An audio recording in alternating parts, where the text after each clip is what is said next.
ಅಲಸಂದಿ ವಡೆನ ನ್ಯೂ ಟ್ವಿಸ್ಟಾಗಿ ಮಾಡ್ತಾಯಿದ್ದೆ. ಸೊ ಇದನ್ನು ಒಂದು ಬೌಲ್ದಲ್ಲಿ ಚೆನ್ನಾಗಿ ಫ್ರೈ ಮಾಡ್ಕೊಳ್ರಿ, ಪೀಸಸ್ ಕಟ್ ಮಾಡಿಕೊಂಡು. ಅದಕ್ಕೆ ನೀವು ಖಾರ ಪುಡಿ, ಚಾಟ್ ಮಸಾಲ, ಸಾಲ್ಟ್ ಹಾಕಿ, ಸ್ವಲ್ಪ ಜೀರಾ ಪೌಡರ್ ಹಾಕಿ, ಒಂದು ಸ್ವಲ್ಪ ಲೈಟಾಗಿ ಅಜ್ವೈನ್ ಪುಡಿನೂ ಹಾಕಿ, ಸೊ ದ್ಯಾಟ್ ನಿಮಗೆ ಸ್ಟಮಕ್ ಪ್ರಾಬ್ಲಮ್ ಆಗಬಾರ್ದು ಅಂತ. ಆ್ಯಂಡ್ ದೆನ್ ಗೋಬಿಗೆ ಆನಿಯನ್ಸ್ ಹಾಕಿ, ಕೊತ್ತಂಬರಿ ನಾನು ಮಿಸ್ ಮಾಡಿದ್ದೀನಿ, ಕೊತ್ತಂಬರಿನೂ ಹಾಕಿ ತುಂಬ ಟೇಸ್ಟಿ ಬರುತ್ತೆ. ಆ್ಯಂಡ್ ದೆನ್ ಪುದೀನ ಚಟ್ನಿ ಹಾಕಿ, ಶೇವ್ ಹಾಕಿ, ಸ್ವಲ್ಪ ಸ್ವೀಟ್ ಇಮ್ಲಿ ಚಟ್ನಿನೂ ಹಾಕಿ.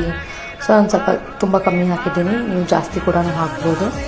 ಸ್ವೀಟ್ ಇಮ್ಲಿ ಚಟ್ನಿ, ಪುದೀನ ಚಟ್ನಿ ಹಾಕಿ ಚೆನ್ನಾಗಿ ಮಿಕ್ಸ್ ಕೊಟ್ಟು ಸ್ವಲ್ಪ ಕರ್ಡ್ಸ್ ಆ್ಯಡ್ ಮಾಡಿ, ಸ್ವಲ್ಪ ಜಾಸ್ತಿ ಕರ್ಡ್ ಕೂಡ ಆ್ಯಡ್ ಮಾಡ್ಬೋದು. ಇನ್ಸ್ಟೆಂಟಾಗಿ ತಿನ್ನುವಾಗ ಕರ್ಡ್ ಆ್ಯಡ್ ಮಾಡ್ಕೊಳ್ಳಿ. ಆ್ಯಂಡ್ ದೆನ್ ಇನ್ನು ಸ್ವಲ್ಪ ಲೆಮನ್ ಜ್ಯೂಸ್ ಹಾಕಿ, ತುಂಬ ಯಮ್ಮಿ ಟೇಸ್ಟ್ ಆಗುತ್ತೆ ಅಲಸಂದಿ ವಡೆ.